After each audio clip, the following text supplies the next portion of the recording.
सुप्रभात बच्चों। पिछली क्लास में हम लोगों ने कविता पढ़ी थी एक बूंद, है ना। इस कविता के बारे में हमने जाना था। इस कविता को लिखा था अयोध्या सिंह हरिओध ने। ठीक, आज इसके हम लोग प्रश्न उत्तर करेंगे। आप लोगों ने उसके ये शब्द अर्थ लिखे होंगे, नहीं लिखे तो लिख लेना। एक बूंद कविता का नाम लिखेंगे ऊपर और ये शब्द अर्थ सारे लिख डालेंगे। ठीक, मौखिक प्रश्न पहले हम लोग करते हैं। इसको लिखना नहीं है, कोशिश करिएगा आप भी जहाँ पर सुन रहे हैं उससे अपने हिसाब से उसका उत्तर देंगे। हवा की वेग में बहती बूंद मन में क्या सोच रही थी? वो सोच रही थी कहीं मैं आग में ना गिर जाऊँ, कहीं मिट्टी में ना गिर जाऊँ, है ना। बादलों से निकलते हुए बूंद क्यों झिझक रही थी? वो यही सोच रही थी कि भाई कहीं ऐसी जगह चली जाऊँगी मेरा अस्तित्व खत्म हो जाएगा। कविता के कवि का नाम बताइए। अयोध्या सिंह उपाध्याय हरिओध। अब ये लिखित प्रश्न करने हैं। अकेले बूंद के साथ क्या हुआ? बूंद सीप के मुंह में जाकर क्या बन गई? इस कविता का भाव लिखिए। चलिए हम लोग इसको करते हैं। आप लोग अपनी रफ कॉपी ओपन कर लेंगे, ठीक, या फेयर कॉपी जिसमें आपको लिखना हो आप लिख सकते हैं, ठीक है। और अगर जहाँ समझ में नहीं आएगा वीडियो पॉज करिएगा और आंसर लिख लीजिएगा। ये पूरा देखो शो हो रहा है आपको। अकेली बूंद के साथ क्या हुआ? अकेली बूंद हवा के वेग के कारण समंदर की ओर आ गई और एक सीप के मुंह में गिर पड़ी। सीप के मुंह में गई थी ना।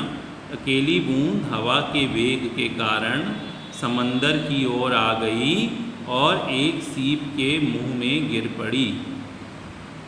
ठीक, अगला, बूंद सीप के मुंह में जाकर क्या बन गई?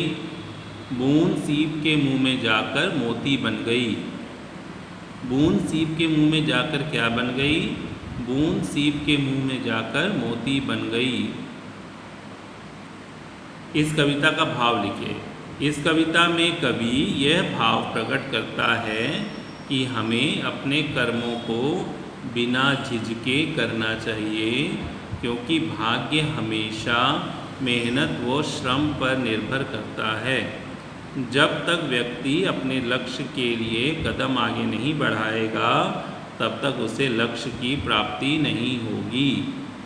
ठीक है, चलो मैं फिर से एक बार पढ़ लेता हूँ। इस कविता में कवि ये भाव प्रकट करता है कि हमें अपने कर्मों को बिना झिझके करना चाहिए, क्योंकि भाग्य हमेशा मेहनत व श्रम पर निर्भर करता है। जब तक व्यक्ति अपने लक्ष्य के लिए कदम आगे नहीं बढ़ाएगा तब तक उसे लक्ष्य की प्राप्ति नहीं होगी। ठीक, ये प्रश्न उत्तर आपको अपनी कॉपी पे सुंदर सुंदर हैंडराइटिंग में लिखना है।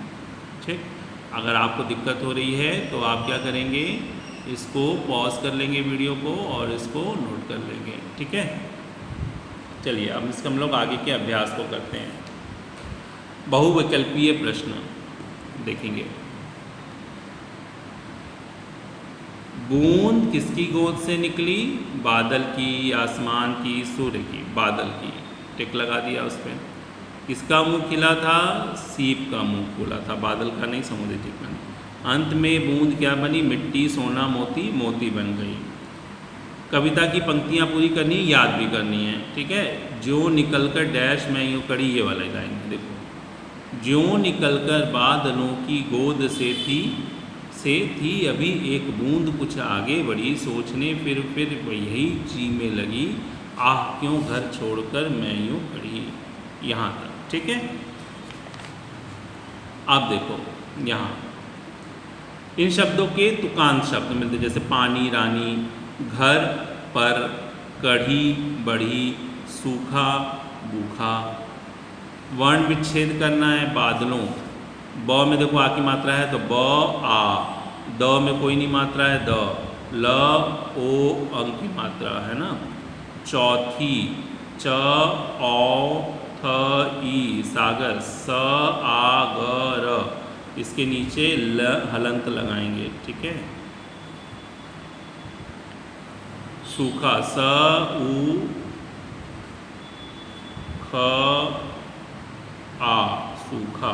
ठीक, पाठ में आए अनुनासिक जिसमें चंद्र बिंदु लगी हुई है वो शब्द लिख रहे हैं। बूंद, बचूंगी, मिलूंगी, जलूंगी, अंगारे, मुंह। ठीक है, आप और भी शब्द ढूंढ सकते हो, यही शब्द नहीं है, और भी हो सकते हैं। अब देखो, कई बार कोई शब्द होता है उसके दो मतलब होते हैं, जैसे जल। जल मतलब जल जाना भी होता है और पानी भी होता है। हार, हार गले में पहनते हैं वो भी होता है और पराजय भी होता है। लाल रंग भी होता है, पुत्र को भी बोलते हैं मेरा लाल बोलते हैं ना। कर, कर मतलब हाथ और टैक्स भी होता है। उत्तर का मतलब जवाब, दिशा भी है। मत मतलब नहीं भी है और विचार भी है। तो इनको आपको अपने वाक्यों में, अपने शब्दों में वाक्य बनाएंगे। जैसे जल, जल जाना, ठीक है। तो मैंने जैसे ही मोमबत्ती के आगे अपनी उंगली की, मेरी उंगली जल गई। ठीक, ऐसे भी हो सकता है। या मम्मी खाना बना रही थी, सब्जी जल गई।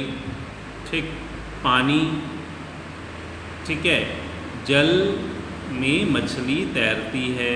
ठीक है, अपने मन से कुछ भी बना सकते हैं आप लोग। ठीक, फिर अगली क्लास में हम लोग मिलेंगे नए चैप्टर के साथ। तब तक के लिए बाय।